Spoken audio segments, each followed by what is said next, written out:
in order to decide which of us brothers would inherit the family business. Grandma brought out 2 boxes at Grandpa's funeral. She said each box contained 3 wooden tiles. Some were red and some were green. Whoever had more green tiles would inherit the entire family legacy and become the new head of the family. I didn't think much of it, just grabbed the box closest to me. But Cousin suddenly snatched it away, so I had no choice but to take the other one. Then we opened the boxes. Cousin found all 3 of his tiles were green. While I stayed silent after checking mine, thinking he had already won, he immediately suggested raising the stakes. He wanted to gamble again with the inheritance on the line, and even took off his Rolex as an extra bet, asking me to put something up as well.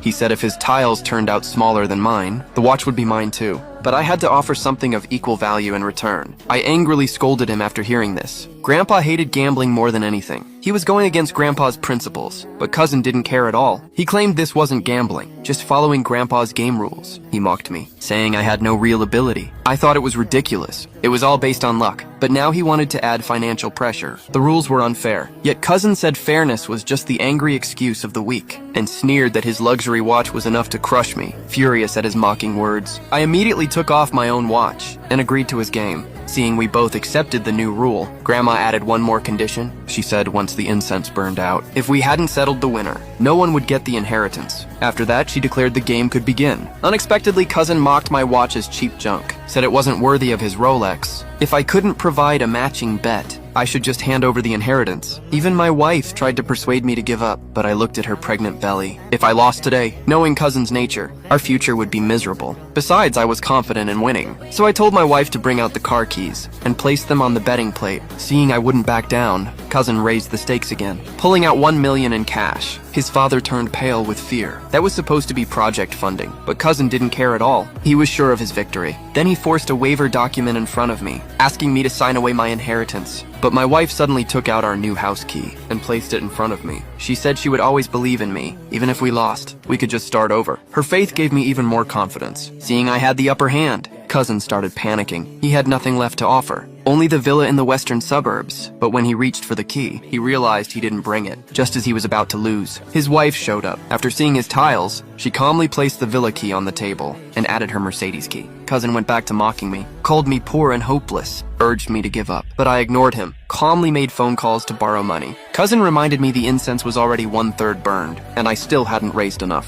He told me to kneel and beg. Maybe he'd lend me some. Just then, I received a transfer of $2.6 million. I looked at him coldly and said, "Open the box." Cousin quickly opened his box, revealing his 3 green tiles with pride. I slowly opened mine and found only 2 wooden tiles inside.